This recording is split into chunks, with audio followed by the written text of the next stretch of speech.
Of Mr. Ponzi and his scheme.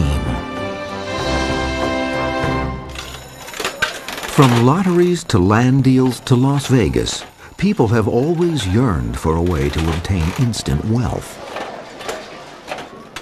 The beguiling notion of easy money often appeals to the darker side of human nature, when powerful thoughts of greed and avarice overwhelm those of reason and restraint. In Parma, Italy, in 1882, a boy was born who would grow up to leave his mark in the realm of get-rich-quick schemes, Charles Ponzi. Although accounts of his youth remain sketchy, it appeared that Ponzi always had his eye on money. One thing we do know is that from a very early age, Charles Ponzi was a very established thief. He stole petty things, church poor boxes, documents, anything he could get his hands on. And he wasn't very good at it because he always got caught. And as a matter of fact, after a time, his family, tired of endlessly bailing him out, decided they'd had enough of him. And very frankly, they just simply deported him. With $200 in his pocket, Ponzi sailed to the United States in 1903 aboard the SS Vancouver. Like many immigrants, he saw the United States as a beacon of shining light that could fulfill his dreams of wealth and fame. But first, Ponzi had some on-board business to transact. He presumed, because he had learned some card sharpening skills, that he could take his fortune of $200 and perhaps parlay it into a greater amount of money. Unfortunately, there were some substantially more experienced individuals on the board, and when he finally landed, he had about the equivalent of $2.50 US, which was not a lot to make a good start in New York City. Ponzi, armed with a winning smile and infectious confidence, quickly learned to read and speak English. He tried his hand at a variety of entry-level jobs. He went to work as a dishwasher. He slept in the kitchen, apparently, at the restaurant where he worked. He bought a suit and became a waiter in the restaurant. Was doing very well. Ponzi's climb up the ladder of success was brief. He was fired within a very short space of time because he was being accused on an ongoing basis of shortchanging the customers and of falsifying bills, so that they had to let him go.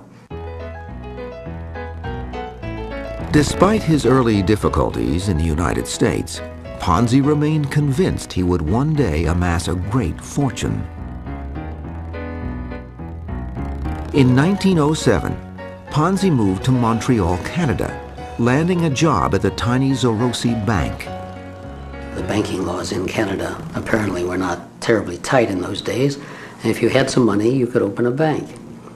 And because Ponzi was pretty good with numbers, he was hired to work as an assistant teller.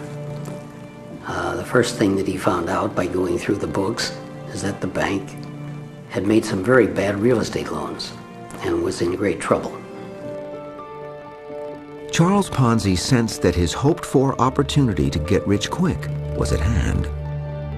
With the help of an acquaintance, Ponzi developed a plan to take over the Zorosi Bank. Meanwhile, Ponzi was secretly depleting the account of an elderly bank customer by imitating her signature and cashing checks in her name. And the bank auditors were called in, and within a day they had figured out all that has gone on in that account, and Charles Ponzi was arrested. And then he was sent to jail for forgery, and he served 3 years in a Canadian prison. Not wanting his family in Italy to learn the real story, the enterprising Ponzi wrote to his beloved mother that he had taken a job as special assistant to the prison warden for 3 years. When he got out of prison, he headed back to the United States. No point in coming into the United States empty-handed. He got involved in a scheme to smuggle Italian immigrants across the border from Canada to the United States. And he got caught. And he went to prison again. Charles Ponzi served a 2-year term at a U.S. penitentiary in Georgia, his visions of wealth and fame seemingly far beyond his grasp.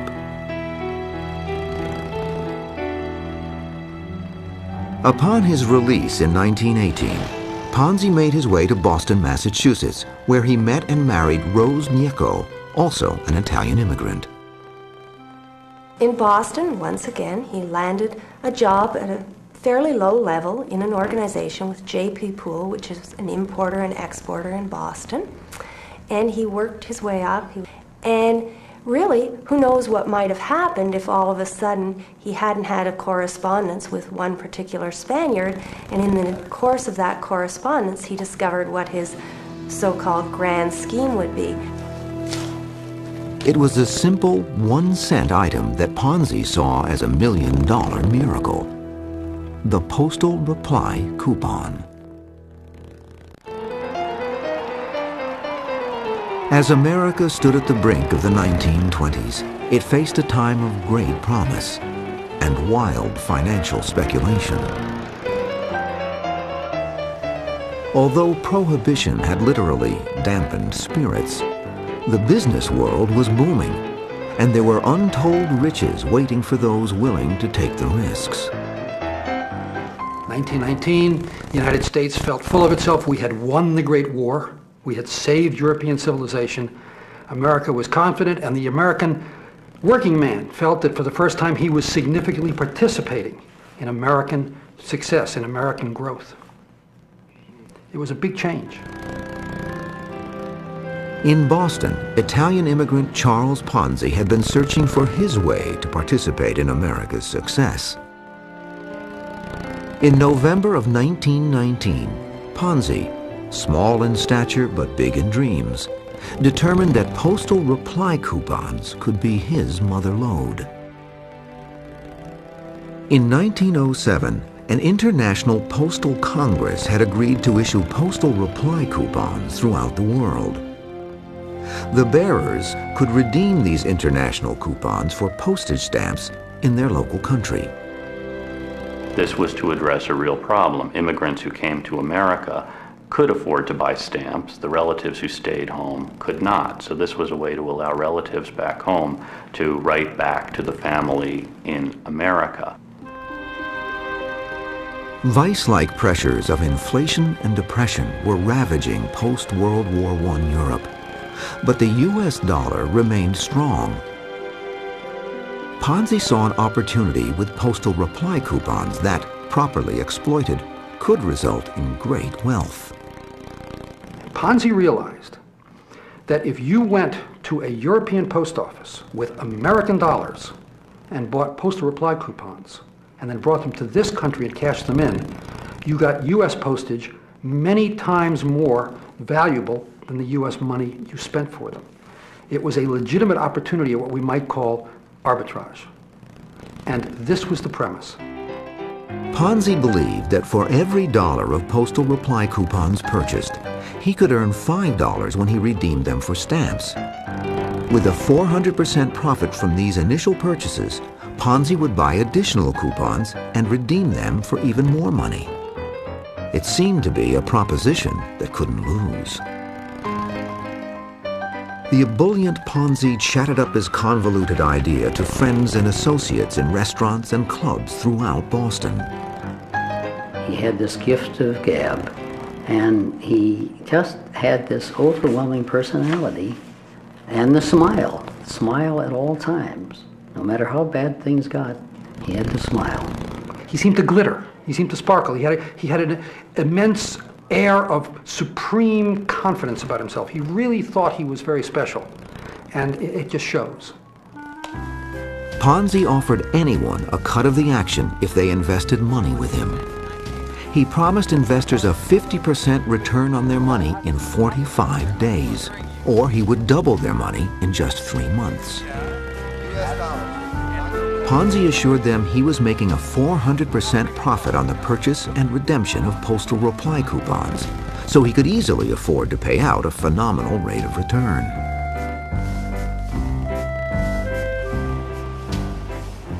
In November of 1919, Charles Ponzi opened the Securities Exchange Company, or SEC, in a cramped and dingy office in downtown Boston. One of the people Ponzi became closely involved with was a furniture dealer named Daniels. When he opened his office, he had to have some furniture. Daniels gave him the furniture free of charge because Ponzi had no money to pay for it. A few risk takers took a gamble on Ponzi's deal. True to his word, Ponzi paid them their principal and interest as promised. I convince you somehow to give me $100, telling you that in a short period of time I'll give you back 200. And when the time comes, I do give you 200. You're going to do two things. First of all, you're going to tell everybody you know about it. And secondly, you're going to give me back the $200. That's exactly what his investors did. Although word of this amazing offer spread quickly, Ponzi engaged sales agents, including his uncle who also invested, and paid them a 10% commission for every investor dollar they brought to the SEC. Ponzi himself would deal with the complexities of buying and selling postal reply coupons. All his investors had to do was hand over their money, and in exchange they would receive a note promising them a return of principal plus interest in 45 or 90 days. Ponzi couldn't print them quickly enough. By February of 1920, Ponzi's SEC had received $5,000. Ponzi happily accepted money from all comers, including $800 from his wife, Rose. By March, more than 100 people had invested almost $30,000. But Ponzi owed these investors more than $45,000 in principal and interest. Fortunately for Ponzi, when the notes came due, most depositors kept their money invested to accrue even more interest. At first, Ponzi's clients were mostly Italian immigrants, but as the good word spread, many others rapidly joined the growing crowds. There were policemen, there were priests, there were various working people in Boston who thronged his offices to give him money. Mothers coming in with their children, older women who were mortgaging their homes to invest with Ponzi.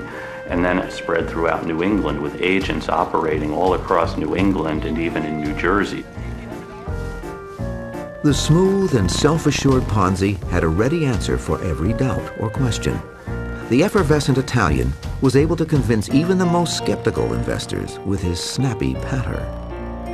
Ponzi had not studied finance, but Ponzi had a bent for mathematics, and he had supreme confidence that if you throw enough numbers at people, their eyes will glaze over and they will think you know what you're talking about. As torrents of money flowed daily into the coffers of the Security Exchange Company, Ponzi adjusted to his stunning success. He greatly expanded his office. He hired people to stand behind his telecages and take in the money. He hired managers. The money began flowing in at such a massive rate that he also hired Boston policemen to stand outside his business for $100. And every few minutes, one of the policemen would carry a satchel full of cash to the bank. By May of 1920, more than 1,000 investors had bought $422,000 worth of SEC notes. With this cash in hand, Ponzi launched his next scheme. What he did was that he began depositing these huge sums of money that were coming in one particular bank in Boston, Hanover Trust. And his thinking was very simple. When I get enough of my own money deposited in that bank so that I am by far the majority depositor, I'll simply inform them that either they make me the head of the bank or I'll withdraw my deposits and the bank will collapse. Through these clever manipulations, Charles Ponzi received a controlling interest in the $5 million Hanover Trust Bank for less than $200,000. It was an astounding accomplishment for an ex-con who had been virtually penniless just 6 months earlier. Ponzi's young company had taken in $3 million by July, but owed investors $4.5 million. Charles Ponzi was succeeding beyond even his own wild dreams. But he stood at the top of a very dangerous pyramid, Every dollar made him richer and put him deeper into debt. And always he had this confidence that if he got enough money in the bank, he could buy the best lawyers, he could buy the best judges, and maybe he could use that money to invest in a real business that would get him out of the hole that the point of the pyramid was digging deeper and deeper every day. The sweltering Boston summer of 1920 was made even hotter thanks to Charles Ponzi and his grand financial wizardry. Immigrants joined their fellow Bostonians in ponying up millions of dollars to double their money within 3 months through Ponzi's postal reply coupon scheme. There are all kinds of anecdotes about the woman in Quincy who mortgaged her home for $8,000 to invest everything with Ponzi, and people who withdrew their money from banks to put everything with Ponzi. With income from his venture growing exponentially, Ponzi invested in the good life for himself. He bought a huge house outside of Boston, and he put in, at that time, we're talking 1920, he put in central heat and air conditioning, a heated swimming pool, that was unheard of. He spent $500,000 alone on the furnishings for the home, which is a lot of money nowadays, but back then that was a tremendous amount of money. Ponzi brought his mother Imelda over from Italy via first-class ocean liner, donated $100,000 to a local orphanage, and hired publicity agent William McMasters to help with the onslaught of notoriety. Ponzi, out for revenge, even bought the pool shipping firm where he had once worked, just so he could fire his former boss.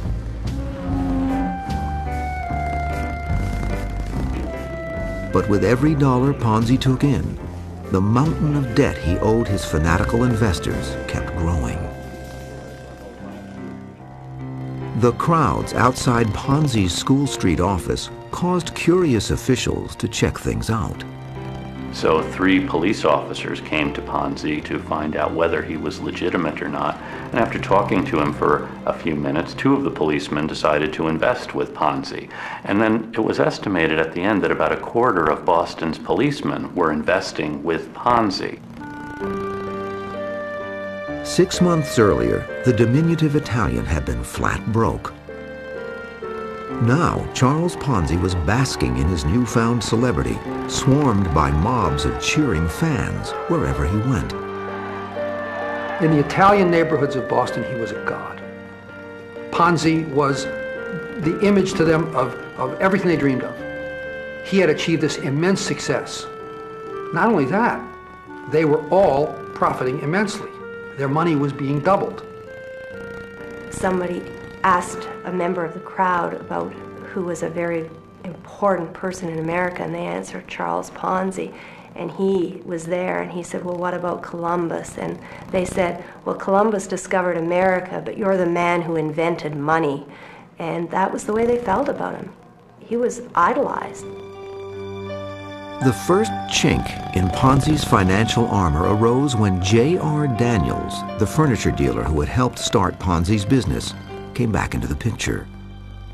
In the early summer of 1920, Daniels decided to sue Ponzi for $1.5 million because Daniels saw all of this money going into the Securities Exchange Company. He thought he was a partner. Ponzi owed him money, so he decided to sue. And this was part of the beginning of Ponzi's downfall, when Daniels' suit brought attention to the fact that Ponzi was in this small office on rented furniture. How come he says he has all of these millions of dollars floating around?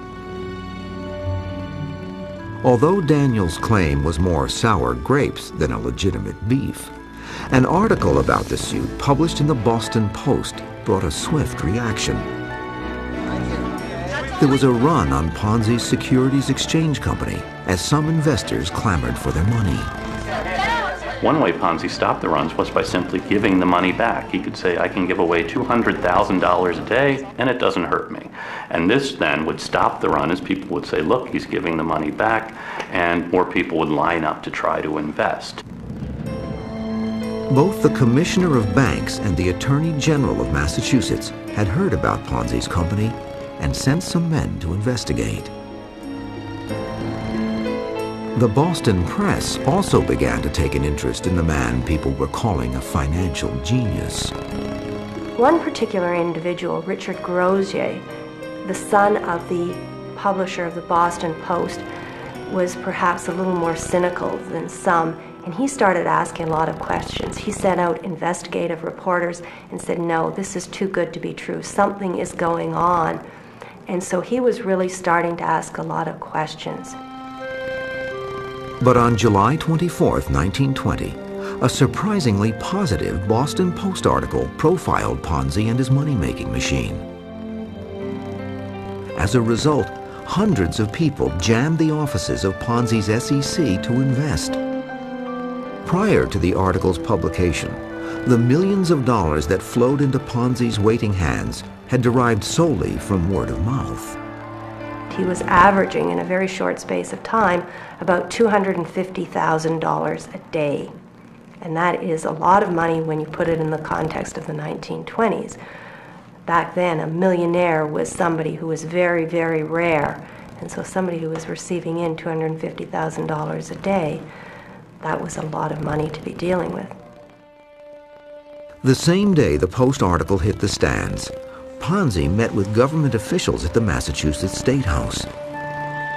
After determining that his books were too convoluted to sort out, Ponzi offered them a plan. Well, Ponzi really had no books. But he said, I will volunteer to stop taking in money while you're doing the audit. I will continue to pay out money because I am so rich I can afford to do this. But I won't take anything more if you think there's the slightest suspicious thing going on here. And they said, well, okay, that sounds all right to us. So they did not close him down immediately. In the meantime, Ponzi had been developing a new scheme that might free him from his looming predicament.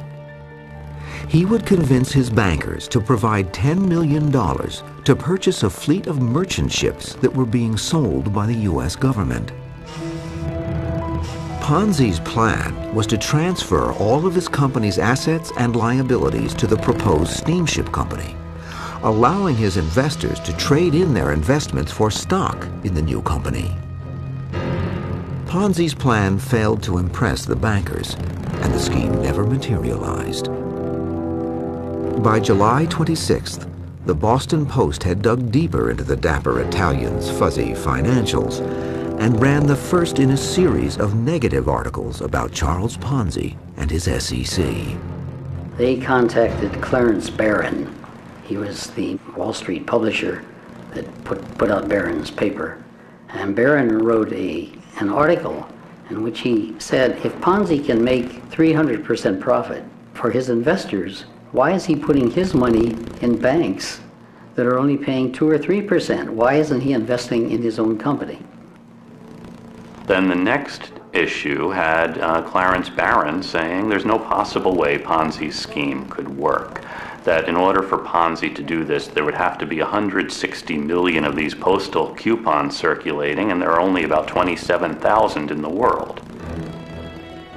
The post office also reported that there had been no large purchases of postal reply coupons either in the United States or overseas. The resulting panic caused a frantic run on Ponzi's security exchange company. When hundreds of people lined up to get their precious money back, a near riot ensued and a few women fainted. Nearly $2 million were withdrawn from Ponzi's School Street office in less than 3 days. But the always positive Ponzi paid everyone back with a smile on his face. And Ponzi went out to this huge crowd of people, serving them coffee and donuts while they waited in line. He said, I can afford to do this. You have nothing to worry about. Some people turned away and said, all right, we'll leave our money in there. And this was going on while the auditors went on, when we're doing their work. In response to the rising chorus of newspaper allegations, Ponzi was quoted as saying, I have just used this postal coupon idea as a blind. I didn't want the Wall Street boys to get even a hint of what my scheme is. As long as my depositors get their investments with profit, I don't have to account to anybody. Though Charles Ponzi maintained his exuberant demeanor, the noose seemed to be tightening. Ponzi's mother, interviewed by a local paper, said, "Sometimes I think it is all a dream, and I wake up and it will all be gone."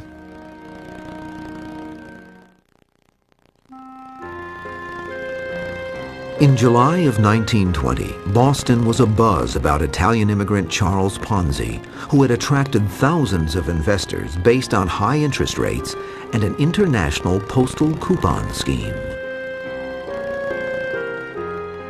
But Ponzi's grand plans to create greater wealth for his investors and himself were stymied when government regulators, along with local newspapers like the Boston Post, began to poke holes in the twisted fabric of Ponzi's claims. On paper, you could prove that if you traded these postal reply coupons, you could make money. The only thing that you would have to factor into it would be that you would need to hire thousands of people to stand in line at post offices and buy the postal reply coupons. You would have to hire more people to bundle them up and ship them overseas. So on paper, yes, it looked fine, but it was not a realistic plan. On the one hand, you can say he was a swindler and he knew all along he was taking people. On the other hand, perhaps he just was optimistic that if he was given a chance, he could find $8 million that he owed people. Hundreds of people were already racing to redeem their money when the Boston Post published an article by William McMasters, Ponzi's former publicity agent, entitled "Ponzi Hopelessly Insolvent." The article went on to claim that Ponzi was drowning in debt. He only has about $7 million at the most. He's taken in $15 million. If you've invested with Ponzi, you're going to lose it unless you get your money back. So McMasters, Ponzi's public relations man, really wound up turning him in because McMasters said a public relations man's first obligation is to the public he serves. On August 10th, 1920, U.S. federal agents converged on Ponzi's Securities Exchange Company and impounded everything in the offices. Ever the optimist, Ponzi kept his appointment to speak at the local Kiwanis Club that day. The theme of his talk was finance. On August 12th, 1920, Ponzi met again with the officials who were investigating him. The authorities were there, his books were being examined, and Ponzi, graceful to the end, finally said to them, "Are you telling me, gentlemen, that I am insolvent?" And they replied, "Yes." And he said, "In that case, I am your prisoner." And the business was over. The federal government indicted Charles Ponzi on 86 counts of fraud. The authorities also shut down the Hanover Trust Bank, where Ponzi had a controlling interest.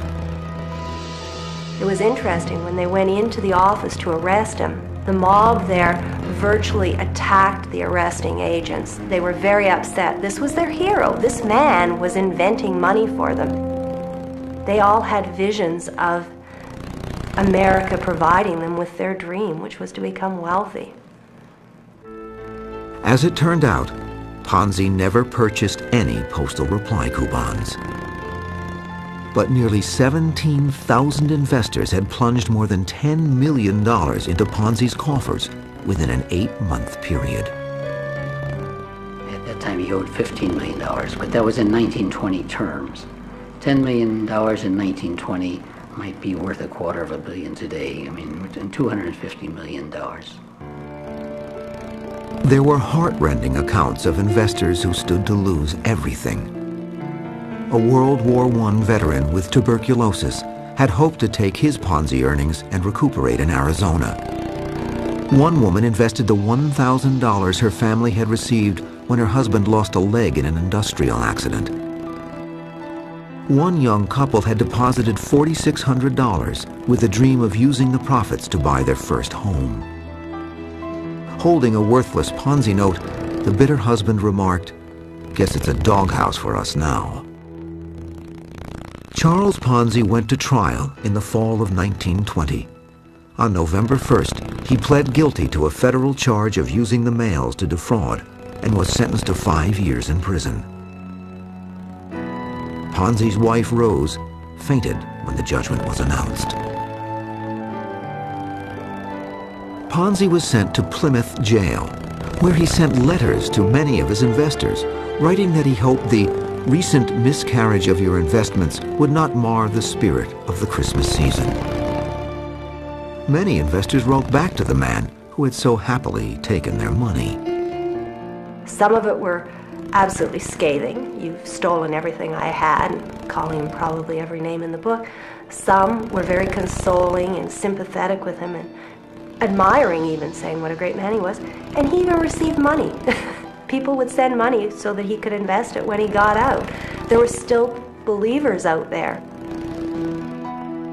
Ponzi served 3.5 years and was released in 1924 to face a Massachusetts state trial. Ponzi was convicted and sentenced to a 7 to 9 year term.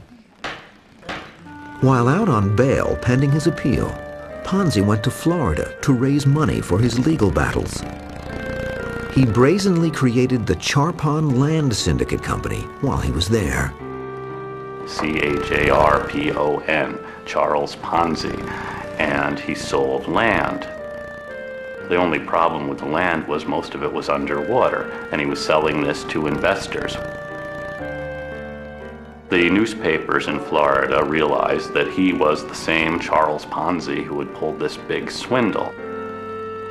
And he was indicted in Florida for fraud, and he skipped out and went to Texas.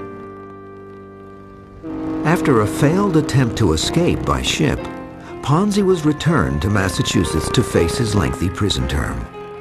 While befuddled government officials attempted to sort out his unconventional accounting methods.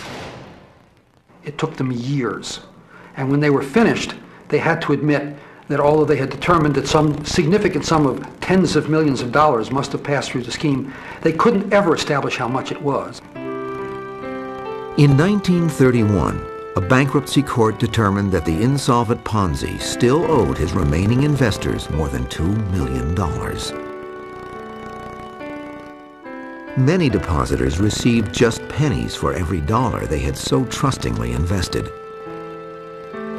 Some wishful thinkers, believing that Ponzi would one day make them whole, held on to their SEC notes and received nothing.